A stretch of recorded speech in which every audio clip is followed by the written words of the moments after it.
Good morning friends, कैसे हैं। मैं राघव स्वागत करता हूं आपका अपने यूट्यूब चैनल वेल्थ वेलनेस में, जहां स्वास्थ्य और धन संबंधी समस्याओं का समाधान मिलता है, वो भी एक ही प्लेटफॉर्म पर।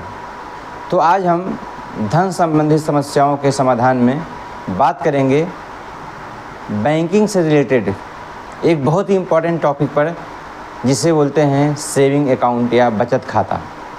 इसके पहले हम क्या है बैंकिंग के बारे में बहुत डिटेल में बात कर चुके हैं और उसमें आप सभी लोगों ने बहुत ही प्यार दिया, बहुत ही क्या है अच्छे कमेंट्स आपने उसमें दिए। उसी से मोटिवेट होकर के आज हम एक दूसरे टॉपिक पर चर्चा करने वाले हैं, वो भी बहुत ब्रीफ में, सेविंग अकाउंट या बचत खाता। सेविंग अकाउंट होता क्या है, फिर आप जानेंगे कि बचत खाता या सेविंग अकाउंट ओपन कैसे करते हैं, और बचत खाता कौन कौन खोल सकता है, बचत खाता कौन नहीं खोल सकता है, बचत खाता में सुविधाएं क्या क्या मिलती हैं, बचत खाता पर लगने वाले चार्जेस क्या क्या होते हैं, और बचत खाते की अच्छाइयाँ क्या हैं या उसकी मेरिट्स क्या हैं, और बचत खाता में क्या है बुराइयाँ या कमियाँ क्या चीज़ हैं, डिमेरिट्स क्या हैं। आप जानेंगे बचत खाता संबंधित कुछ ऐसे सवालों के जवाब जो कि हर कोई जानना चाहता है, लेकिन उसका सटीक जवाब कहीं मिलता नहीं है। तो ये सब तमाम सारी चीज़ों को जानने के लिए इस वीडियो में आप बने रहिए, और मेरा विश्वास ही नहीं बल्कि पूरा भरोसा है कि इस वीडियो को देखने के बाद आपको बचत खाता या सेविंग अकाउंट से संबंधित किसी प्रकार का कोई भी सवाल आपके मन में नहीं रहेगा और आपको दूसरा वीडियो देखने की ज़रूरत भी नहीं पड़ेगी। तो सबसे पहले हम चलते हैं कि बचत खाता क्या होता है। यह एक सामान्य प्रकार का क्या है खाता है जो प्रत्येक बैंक या वित्तीय संस्थाएं अपने उपभोक्ता या ग्राहकों को प्रदान करती हैं। ये बचत खाता होता है।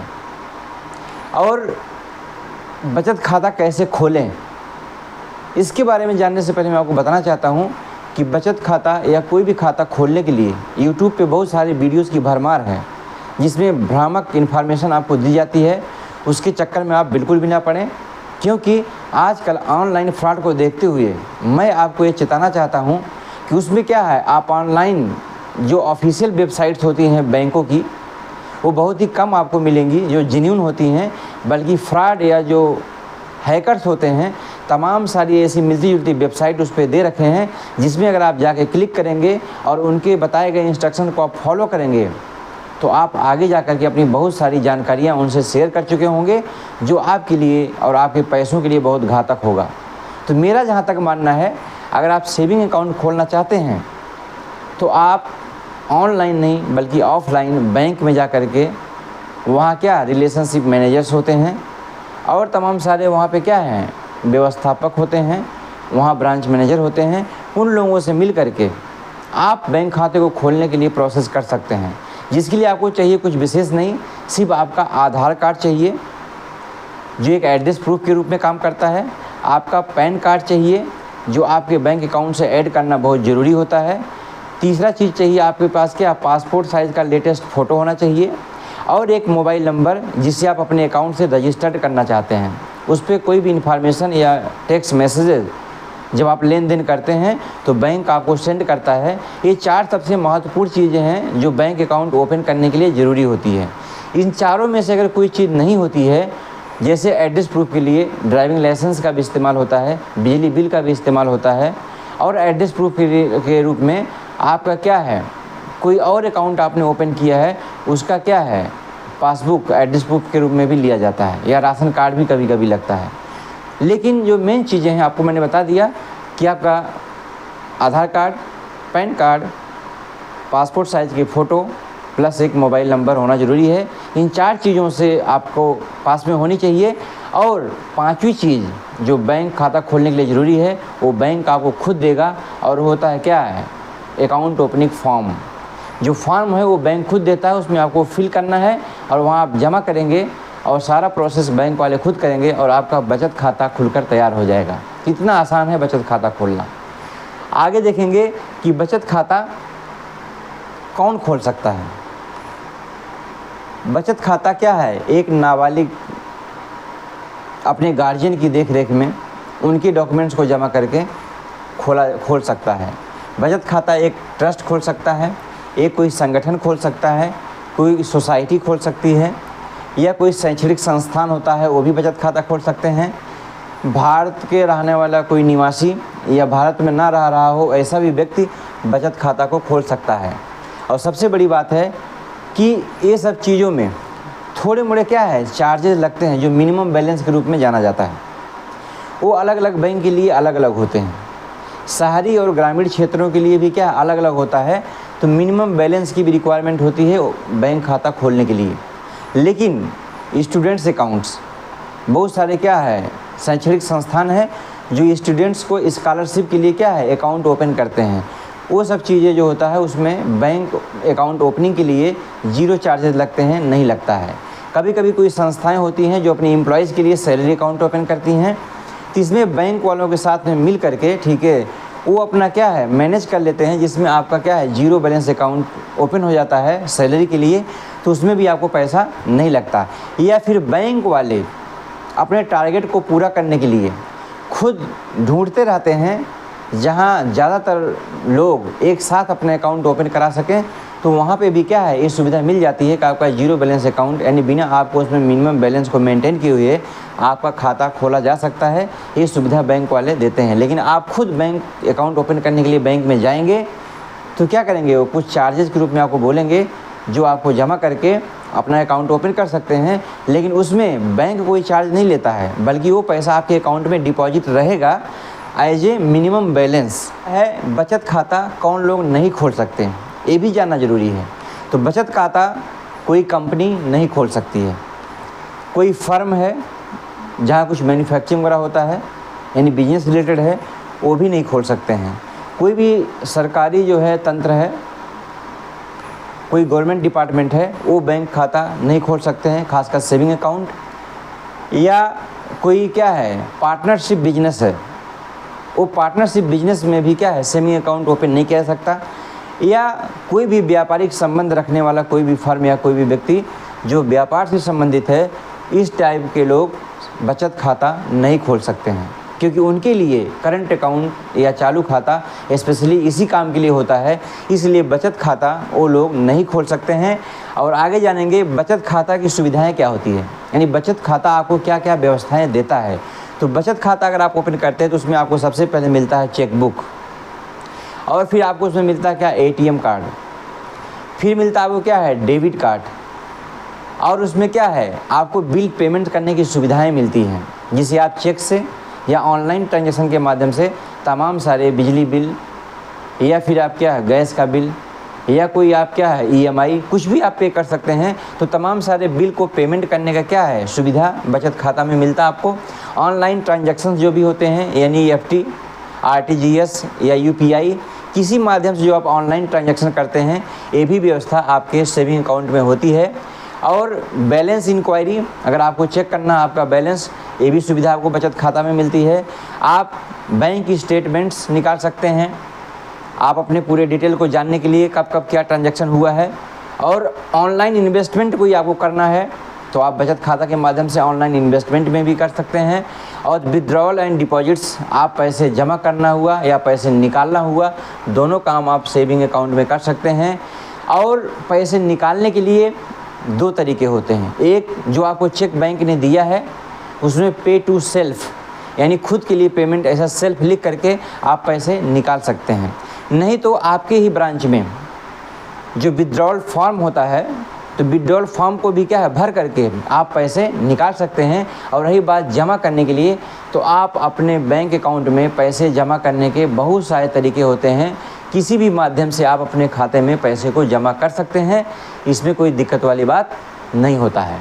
आगे देखेंगे इसमें बचत खाता पर लगने वाले चार्ज क्या हैं, ये जानना बहुत ज़रूरी है। हर बैंक अपने अपनी सुविधा के अनुसार या जो फैसिलिटी जो ग्राहकों को प्रोवाइड करती हैं उसके आधार पर अलग अलग चार्जेज वसूलते हैं। जैसे कि चेक बाउंस, अगर कोई चेक बाउंस हो जाता है तो उस पर क्या है आपका चार्ज कटता है। या फिर कोई मिनिमम बैलेंस अगर आप मेंटेन नहीं करते हैं तो मिनिमम बैलेंस मेंटेन ना करने की वजह से भी उसमें चार्जेज आपके कटते हैं। बैंक स्टेटमेंट आप निकालते हैं तो उसके लिए कुछ चार्जेस लगते हैं। डीडी आप बनाते हैं, डिमांड ड्राफ्ट जिसको बोलते हैं, तो उसमें भी कुछ चार्जेस लगते हैं। आप आरटीजीएस, एनईएफटी, आईएमपीएस या यूपीआई किसी के माध्यम से अगर आप ट्रांजैक्शन करते हैं तो उसके लिए भी पर ट्रांजैक्शन 5 रुपीज़ या कभी कभी आप कितना अमाउंट ट्रांसफ़र कर रहे हैं उसके ऊपर भी डिपेंड करता है।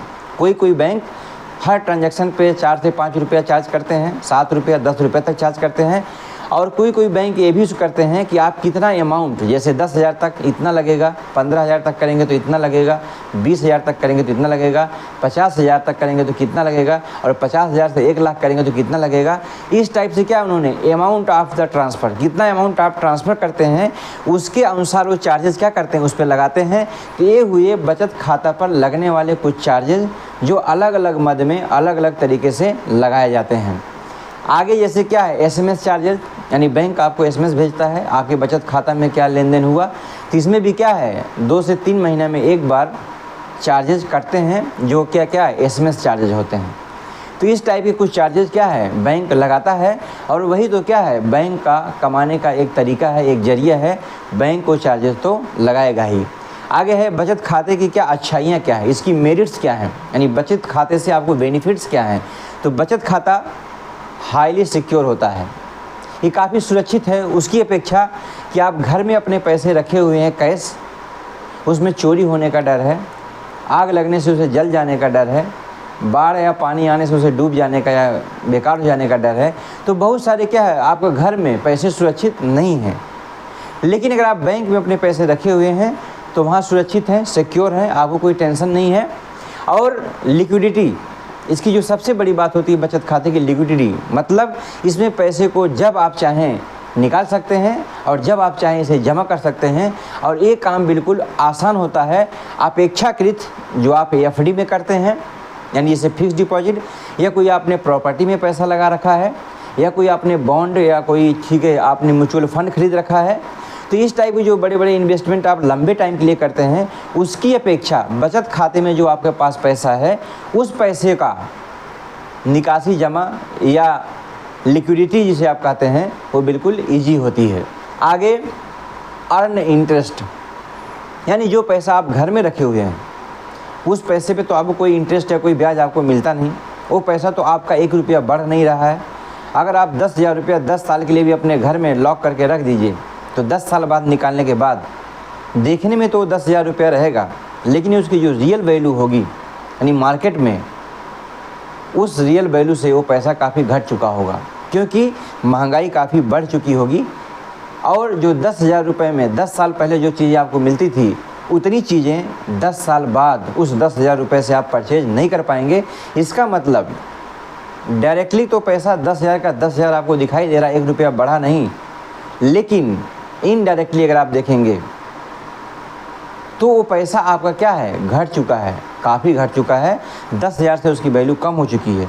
उसकी अपेक्षा तो सेविंग अकाउंट जो है लाख गुना बेहतर है कि कम से कम उस पर 3 से 4% इंटरेस्ट तो आपको मिल ही जाता है, और ये हर महीने जुड़ता है उसमें, लेकिन एक बार इकट्ठा त्रैमासिक जिसे क्वार्टरली बोलते हैं वो आपके अकाउंट में दिखाई भी देता है। तो इस तरीके से इजी टू ऑपरेट जो आपका बचत खाता है इसको ऑपरेट करना या इसका संचालन करना ये आसान होता है। कोई कम पढ़ा लिखा व्यक्ति भी इसको ऑपरेट कर सकता है, ये कोई डिफ़िकल्ट या कोई कठिन चीज़ नहीं होता है, क्योंकि बैंक आपको क्या है पासबुक देती है जिसे आप प्रिंट कर सकते हैं इजीली, उसमें सारा डिटेल्स आपका आ जाता है। एटीएम आपको मिलता है, आप बिना बैंक गए एटीएम पे जा कर के अपने पैसे निकाल सकते हैं। आजकल एटीएम के माध्यम से पैसे जमा भी हो जाते हैं डायरेक्टली। तो तमाम सारी ऐसी सुविधाएं हैं जिसमें आप कर सकते हैं, ये व्यवस्था क्या है बैंक आपको देता ही है। आगे इसमें सबसे बड़ी बात है कि आपके पास क्या है कैश, आपके पास चेक, आपके पास कार्ड, आपके पास ऑनलाइन, ये तमाम सारी जो सुविधाएं होता है ठीक है ये बचत खाते में आपको मिलता ही है। तो आप समझ लीजिए कि इस चीज़ में तो आपने अच्छाइयाँ देखा, लेकिन हर चीज़ की क्या है कुछ डिमेरिट्स भी होती हैं, कुछ कमियां भी होती हैं। तो नो डाउट बचत खाते में भी कुछ ना कुछ कमियां हैं, और उस कमियों को हम जानेंगे। जो सबसे बड़ी कमी आप जानते हैं कि कभी कभी जो सबसे बड़ी क्या है आपकी अच्छाई होती है या जो सबसे बड़ी स्ट्रेंथ होती है वही चीज़ आपका सबसे बड़ा वीकनेस भी हो जाता है। तो सबसे बड़ा स्ट्रेंथ आपको क्या था इसके बारे में, अच्छाई क्या था, लिक्विडिटी। तो कमजोरी भी सबसे बड़ा वही है इसका, लिक्विडिटी। क्यों? क्योंकि आपका जब मन बनेगा आप जाके बैंक जाएंगे और पैसे निकाल लेंगे। जब आपका मन बनेगा एटीएम कार्ड निकाल लेंगे और एटीएम में डालेंगे और पैसे आप निकाल लेंगे। तो इससे जो आपको पैसे पे, अगर आपका डिसिप्लिन नहीं है, अगर आप अनुशासित व्यक्ति नहीं हैं, तो आपका बचत खाते में रखा हुआ पैसा आपके घर में रखे हुए पैसे से कुछ ज़्यादा अलग नहीं है। जैसे घर में आप जब मर्जी लॉकर खोलिए, पैसा निकालिए और आप उसे खर्च कर दीजिए, उड़ा दीजिए। उसी तरीके से बचत खाते में भी रखा हुआ पैसा बिल्कुल उसी जैसा ही है, जब मर्जी आप निकालिए और उसे आप उड़ा दीजिए। लेकिन वही पैसा अगर एफडी या किसी और चीज़ में लगा हुआ है तो आप उसे जल्दी से निकाल नहीं सकते हैं। तो बचत खाता का जो लिक्विडिटी है, यही जो सबसे बड़ा स्ट्रेंथ भी है, तो वीकनेस भी यही सबसे बड़ा है, जो आसानी से पैसा आप निकाल लेते हैं बिना किसी प्रॉब्लम का। तो लिक्विडिटी एक बहुत बड़ा प्रॉब्लम है अगर आप डिसिप्लिन नहीं हैं तो। लेकिन अगर आप डिसिप्लिन में हैं तो आपका पैसा घर में भी रखा हुआ, वो भी क्या है, अच्छा ही बात है। तो आगे देखेंगे दूसरी चीज़ की कमी है, कम इंटरेस्ट। इंटरेस्ट तो मिलता है लेकिन इसमें इंटरेस्ट 3 से 4% मिलता है और महंगाई 6 से 7% होती है। तो बचत खाते पर मिलने वाला जो इंटरेस्ट है उसके बावजूद भी आपका पैसा 2% से बराबर वो घट रहा है, यानी उतना भी वो मेंटेन नहीं कर पा रहा है जितना महंगाई बढ़ रही है, उस अनुसार आपका पैसा नहीं बढ़ रहा है। तो इंटरेस्ट मिलने के बावजूद भी एक कमी इसकी बनी रहती है कि इसकी जो लिक्विडिटी है वो काफ़ी अच्छी है, लेकिन इंटरेस्ट जो है क्या है, कम होने की वजह से इस चीज़ को, महंगाई को भी बीट नहीं कर पाता है। आगे देखेंगे खर्चों के लिए, यानी अगर आप कोई खर्च करते हैं उसके लिए आपका बचत खाता तो ठीक है, लेकिन इन्वेस्टमेंट की पर्पज़ से जो बचत खाता है वो ठीक बिल्कुल नहीं है, क्योंकि इन्वेस्टमेंट के माध्यम से बचत खाते में कोई ऐसी विशेष व्यवस्था नहीं होती है। आगे देखेंगे कुछ ज़रूरी सवाल हैं जो हर व्यक्ति के मन में आते हैं, उसके दिमाग में आते हैं बचत खाते को लेकर के, जिसमें सबसे पहला सवाल है बचत खाते कितने खोले जा सकते हैं। यानी हर व्यक्ति सोचता है कि हम कितने बचत खाते रख सकते हैं, कितने अकाउंट रख सकते हैं। तो देखिए माय डियर फ्रेंड्स, इसकी कोई लिमिट नहीं है, लेकिन आपकी जो फाइनेंशियल कैपेसिटी है, जो आर्थिक औकात है, उसको देखते हुए आप अपने बैंक खाते डिसाइड कर सकते हैं कि कितने रखने चाहिए। वैसे आप 2-3 बैंक अकाउंट सफिशिएंट है, इससे ज़्यादा रखने भी नहीं चाहिए। उसकी सबसे बड़ी वजह आती है मिनिमम बैलेंस, यानी आपके अपने खाते में मिनिमम बैलेंस भी तो मेंटेन करना पड़ता है। अगर आप 1, 2, 3 से ज़्यादा खाते रखते हैं तो मिनिमम बैलेंस में ही 10-20 हज़ार रुपये आपके चले जाएंगे, और आप जानते हैं उस पर इंटरेस्ट मिलेगा 3 से 4%। मतलब महंगाई बढ़ रही है 6%, 2% से वो पैसा आपका क्या है, डेड हो रहा है। तो क्या फ़ायदा कि आप बहुत सारे अकाउंट खोल करके और उसमें मिनिमम बैलेंस 2000, 2500, 5000, किसी में 10,000, किसी में 15,000, किसी में 25,000 तक भी होता है कोई बैंक में। तो इतने पैसे आप मिनिमम बैलेंस के रूप में उसमें रख करके आप क्यों बेकार करें। तो आप उतने ही बैंक अकाउंट रखें जितने से आपका काम चल जाए, या फिर डाइवर्सिफाई अगर आप करना जानते हैं और आपके पास सोर्स ऑफ इनकम कई सारा है, तो आप 1 से अधिक या 2 से अधिक या 3 से अधिक भी बचत खाते रख सकते हैं, कोई दिक्कत नहीं है। आगे देखेंगे बचत खाते में अधिकतम कितना पैसा रखना चाहिए। तो बचत खाते में अधिकतम कितना पैसा रखना चाहिए, इसका भी कोई लिमिट नहीं है। आप जितना चाहें उतना पैसा रख सकते हैं, इसके लिए कोई दिक्कत नहीं है। लेकिन जब इंटरेस्ट कम मिलता है तो हम ज़्यादा पैसा क्यों रखेंगे, ये सवाल मन में आता है। लेकिन मेरा जो मानना है कि अपने बचत खाते में जो आपका 1 महीने का खर्च है, क्योंकि बचत खाता खर्चों के लिए जाना जाता है, इसलिए आपका जो 1 महीने का पारिवारिक या आपका जो फैमिली एक्सपेंस होता है उसका 6 गुना कम से कम अपने बचत खाते में रखना चाहिए। ये बहुत ही इम्पॉर्टेंट है, इसे आप इमरजेंसी फंड के रूप में रख सकते हैं, क्योंकि 6 महीने का बैकअप आज की डेट में लेके चलना बहुत अनिवार्य है। क्योंकि आपने देखा था कोरोना का टाइम में यह तमाम सारी जो महामारियाँ, आज आप दुबई में देख रहे हैं कि क्या प्रलय आ चुका है। आर्टिफिशियल रेन के चक्कर में वहाँ पे क्या प्रलय आया हुआ है। हो सकता है कि आने वाले 5 से 6 महीने तक वो कंडीशन वहाँ पे ना सुधरे। तो इतने दिनों तक अगर आपका काम नहीं चल रहा है, या आप क्या बेरोज़गार हो गए हैं, या कुछ ऐसी इलनेस आ गई है कि आपको क्योर होने में उतना टाइम लग सकता है, या आप क्या हैं, एक हाउसवाइफ हैं, अभी आप वर्किंग वूमन थे और आप क्या हैं, डिलीवरी या कोई और ऐसी समस्याएं हैं जिसमें 6 से 9 महीना लग ही जाता है, तो ये मानते हैं फाइनेंशियल एक्सपर्ट कि कम से कम अपने बचत खाते में 6 महीने तक का इमरजेंसी फंड रखना बहुत ज़रूरी होता है। और 6 महीना का इमरजेंसी फंड कितना अमाउंट होगा, तो उससे आप करिए कैलकुलेट कि आपका 1 महीने का खर्चा सपोज करिए अगर 30,000 रुपये है, तो आपको 6 महीने का खर्चा होगा 1,80,000 रुपये। तो मतलब 1,80,000 रुपये आपको बचत खाते में इमरजेंसी फंड के रूप में रखना चाहिए। इतना ही रखना चाहिए, इससे ज़्यादा रखना मूर्खता होगा। आगे देखेंगे कितने पैसे के बाद टैक्स भरना पड़ जाएगा। कुछ लोग सोचते हैं कि हम कितने पैसे सेविंग अकाउंट में रखेंगे तो ठीक रहेगा, अगर उससे ज़्यादा हो जाएगा तो टैक्स भरना पड़ जाएगा। तो माय डियर फ्रेंड्स, पहले ऐसा प्रॉब्लम था, लेकिन अभी ऐसी कोई दिक्कत नहीं है, क्योंकि फाइनेंस के क्षेत्र में बहुत सारे परिवर्तन बराबर आते जा रहे हैं। तो जितने मर्जी उतने पैसे अपने सेविंग अकाउंट में आप रख सकते हैं, क्योंकि हो सकता है आपने लोन लिया हो, या हो सकता है कोई प्रॉपर्टी आपने सेल किया हो, या हो सकता है किसी एक मुझसे कुछ आपके पैसे कहीं से आपको आए हुए हैं, आपको पैसा उसमें रखना चाहते हैं, तो कोई प्रॉब्लम नहीं है। लेकिन एक निश्चित अमाउंट के बाद आपको क्या है, एक इन्फॉर्मेशन बैंक को देना होता है कि वो पैसे किस तरीके से और कहाँ से और कैसे आए हैं। बाकी आप अपने अकाउंट में कितने पैसे रखेंगे उसके ऊपर कोई टैक्स नहीं लगता है, बल्कि वो आपका इनकम सोर्स क्या है और किस तरीके से पैसे कमाए गए हैं उसके ऊपर टैक्स डिसाइड होता है। बैंक खाते में रखे हुए पैसे के ऊपर कोई टैक्स डिसाइड नहीं होता है, बल्कि इनकम के ऊपर टैक्स लगता है। जो आपका क्या है इनकम, या वो पैसा किस तरीके से आपके पास में आया है, वो टैक्स लगने के बाद ही आपके पास आया होगा। तो आप खाते में जितना मर्जी उतना पैसा रख सकते हैं, कोई प्रॉब्लम नहीं है। आगे देखेंगे कि कुछ लोग सोचते हैं कि 50,000 रुपये से ऊपर जमा करने के लिए या निकालने के लिए पैन कार्ड देना ज़रूरी क्यों होता है। तो माय डियर फ्रेंड्स, जब पहले पैन कार्ड सबके पास में नहीं होते थे, केवल बिजनेसमैन या जो लोग बिजनेस वगैरह करते थे उन्हीं के पास में पैन कार्ड होता था बिजनेस को रजिस्टर्ड करने के लिए। तो उनके अकाउंट में क्या है, ज़्यादातर तो वो लोग क्या है चालू खाता खुलवाते थे, लेकिन साधारण आदमी क्या है सेविंग अकाउंट ही खुलवाता था।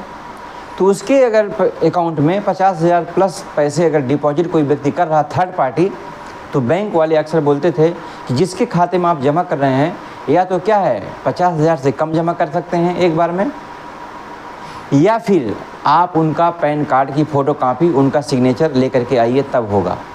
लेकिन माय डियर फ्रेंड्स, आज की डेट में ऐसा नहीं है, क्योंकि आज जब भी अकाउंट ओपन होता है या जिसका पुराना अकाउंट ओपन हुआ था उसमें आधार कार्ड और पैन कार्ड लिंक होना अनिवार्य है, यानी KYC कराना अनिवार्य है। तो इसलिए अब ये समस्या नहीं आती है। आप जितने पैसे जिसके अकाउंट में या अपने अकाउंट में जमा करना चाहते हैं, इसमें पैन कार्ड लगाना अलग से कोई अनिवार्य नहीं होता है, क्योंकि खाता खुलते टाइम ये पैन कार्ड लग चुका होता है। तो आगे इसमें देखेंगे कि बैंक अगर फेल हो जाता है, बैंक अगर बैंकरप्ट हो जाता है, बैंक अगर दिवालिया हो जाता है, तो कितने पैसों तक गारंटी उसमें रहती है, या कितने पैसे की गारंटी बैंक लेता है हमें लौटाने का। तो हमने आपको पहले ही बताया था पिछले वीडियो में कि ये डिपेंड करता है कि NPA non performing asset bank का कितना है। यानी जैसे आप देखते हैं कि आपके घर में अगर 50,000 रुपये रखा है और वो 50,000 रुपये एक भी रुपया ला करके आपके घर में वो नहीं बढ़ा रहा है, तो क्या है नॉन परफॉर्मिंग एसेट है, यानी उस पैसे से कुछ नहीं आ रहा।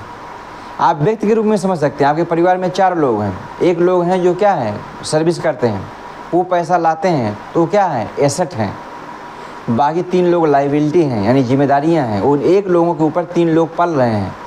उसी तरीके से बैंक के पास में भी क्या है 2 तरह का पैसा होता है।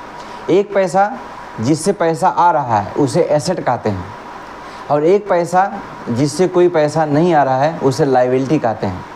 उसी को NPA बैंकिंग की भाषा में नॉन परफॉर्मिंग एसेट भी कहते हैं, यानी वो एसेट या वो पैसा जो पैसा बना के नहीं दे रहा है। तो वो जितना मात्रा में ज़्यादा होता है किसी देश में, उस देश की आर्थिक स्थिति उतनी ख़राब होती है। जैसे आपने देखा कि नीरव मोदी, विजय माल्या या तमाम सारे और लोग जो बैंकों को चूना लगा करके भाग चुके हैं, वो सब क्या है, नॉन परफॉर्मिंग एसेट। वो पैसे तो उन्होंने रिटर्न नहीं किया, ऊपर से वो बैंक के पैसे चले गए। दूसरी बात, कुछ पैसे रिजर्व में बैंक को रखना मजबूरी होता है, कुछ पैसे जो गवर्नमेंट बॉन्ड्स होते हैं उसमें भी लगा करके रखना ज़रूरी होता है। इस टाइप से बैंकों के तमाम सारे जो पैसे फंसे होते हैं इधर उधर, वो पैसे कुछ पैसे बना करके नहीं देते हैं, इसलिए उसकी वजह से भी बैंक गारंटी थोड़ा सा कम हो जाता है। लेकिन आप देखते हैं फिर भी किसी भी बैंक खाते में किसी तरीके से रखे हुए पैसे आपको सिर्फ 1 लाख रुपए से लेकर के अधिकतम 5 लाख रुपए तक का ही गारंटी रहता है। ये बैंक के रूल के अनुसार होता है, reserve bank of India RBI के अनुसार। सिर्फ 1 लाख रुपए तक या अधिकतम 5 लाख रुपए तक का ही पैसा बैंक रिफ़ंड कर सकता है अगर बैंक जो है डूब जाता है तो। लेकिन माय डियर फ्रेंड्स, ऐसा बहुत ही रेयर केस में होता है, इसलिए आपको डरने या घबराने की ज़रूरत नहीं है। इसके लिए RBI बैठा हुआ है, इसके लिए देश की सरकार बैठी हुई है, उस पर तमाम सारे काम चल रहे हैं। तो बैंक फेल होने की स्थिति तक आपको दिमाग लगाने की ज़रूरत नहीं है। अपने पैसों को बैंक में रखना बहुत ही सुरक्षित है, बेहतर है और कुछ इनकम भी करके देता है। आगे हम पहुंचेंगे कंक्लूजन पर। कंक्लूजन ये चीज़ है कि आज आपने तमाम सारी चीज़ों के बारे में जाना और हमने आज बहुत ही शॉर्ट में और बहुत ही ज़रूरी पॉइंट्स को आप तक पहुंचाने की कोशिश की है। और मैं आशा भी करता हूं कि आपको सेविंग अकाउंट के बारे में कोई भी सवाल या कोई भी डाउट आपके मन में अब नहीं होंगे। हाँ, अगर हैं तो कमेंट में आप ज़रूर बताइए, आपके शंका का समाधान ज़रूर हम देंगे। और फिर मिलेंगे नेक्स्ट वीडियो में, तब तक के लिए धन्यवाद। Thank you.